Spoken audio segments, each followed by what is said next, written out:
LA Guns, The Missing Piece. 12 tracks for 51 minutes. 11th studio album from the US 5-piece, released October 2017 via Frontiers Music. Produced by Tracy Guns. 2 tracks have been released with clips, Speed and The Flood's the Fault of the Rain. The album peaked at number 16 in the US hard rock charts and number 18 in the UK rock and metal chart. This is something of a reunion. This is the first album, or new album I should say, in 15 years to have both Phil Lewis and Tracy Guns present on it. So there we go, there's a bit of history in this one. And when we announced that they're touring, fuck, that got a good response. Oh, yeah. That went off. Yeah. So people are very keen to see this band. Go for it. It's cool to hear an old school sounding rock and roll album full of high energy, and they sound like they're 20 years younger. Opening with the 1-2 punch of It's All the Same to Me and Speed, it's clear this is going to be a standout album. Interesting album craft too. There's not many albums I know that keep the title track for the second last song on the album. And what a great track it is. It's a mid-tempo rocker with some orchestration behind it. The casual fan of LA Guns, if you're a casual fan of LA Guns, I don't think you'd expect something like that from this band. After starting with 2 rock songs, the album ends on 2 slower tracks, so it's really interesting how they've put it all together. Interesting, yeah. The Flood's the Fault of the Rain, it reminded me a lot of House of the New Rising Sun. Yeah, it's cool if that was their inspiration, and rather than doing a cover song, they wrote a song in that style, which was an awesome idea. I can't say enough good things about this album, actually. Great songwriting, great performances, vocals are amazing, killer guitar riffs and solos, and nice diversity between the songs. The artwork is really great concept too, the smashed up dirty version of the artwork from their debut album from 1988. Nice play on words too for the album title, with all the history that's gone on between all the history and confusion and so forth, and the 2 versions of the band going around, and now it's all get into a cohesive unit again, which is awesome. So I gave it a 9 out of 10. Nice. I really like this one. And It's All the Same to Me, Speed, Sticky Fingers, Christine, Flood's the Fault of the Rain, The Devil Made Me Do It, Missing Pieces, and Give It All. Most of it.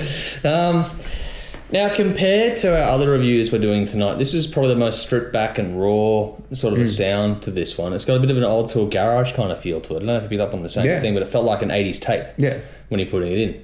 Very riff driven. I got a bit of a punk feel at times on this one, the energy in it, but the backing vocals work well to enhance the vibe and the feel of it as well. While it's not my preferred thing, the raw and stripped back sound suits what they're doing.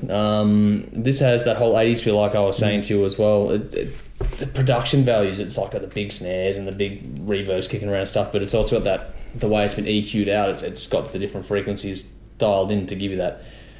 All I can think of is 80s in a car when I'm listening to this album. Old cassettes. Yeah, the old cassettes, not 8 tracks, it's actual cassettes.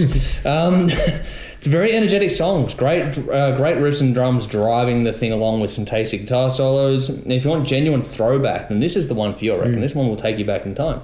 At the heart, the songs are relatively simple, big riffs, solos and rhythms. However, there's a lot more to it with some of the timing changes within the songs, making it really interesting when you're listening to it. So the craft is really good track order, great placement of the slower tracks, give you the full album experience.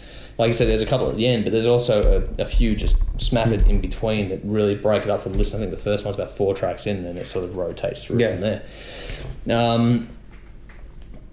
This one for me took a few spins to sort of get it. At the beginning, it didn't really grab me. Not the best album from this week for me. It's more to do with my taste than anything else. But I've appreciated it more the more I've listened to it. So once I've got my head around it, it makes sense and settling in. It's like, hey, I get what they're going for. And it's entertaining. It is entertaining. It also gets better the deeper you get into it. I reckon while it starts strong, it dips a little bit in the middle, but then it closes stronger. It brings it on really strong at the end of the album. Nothing too complicated, nothing overly fancy, but enough intricacies to keep you entertained for the duration with nice diverse track order. Basically, if you like it riff heavy, stripped back with a fair bit of the 80s feel and vibe, also the attitude of that era, you're going to enjoy this one. That said, I'm not sure how accessible it's going to be to everyone out there, but I'm pretty sure the fan base they've already got are going to fucking eat this one up. Oh, yeah. There are some really cool and fun tracks in this one. Probably not enough for me on the length overall, but it is a good listen. I got a 7.5 out of 10. The Devil Made Me Do It. I love that track. That's cool. A really good one. Don't bring a knife to a gunfight. The Flood's the Fault of the Rain. They were my standouts. Check it out for yourselves. Give us your thoughts.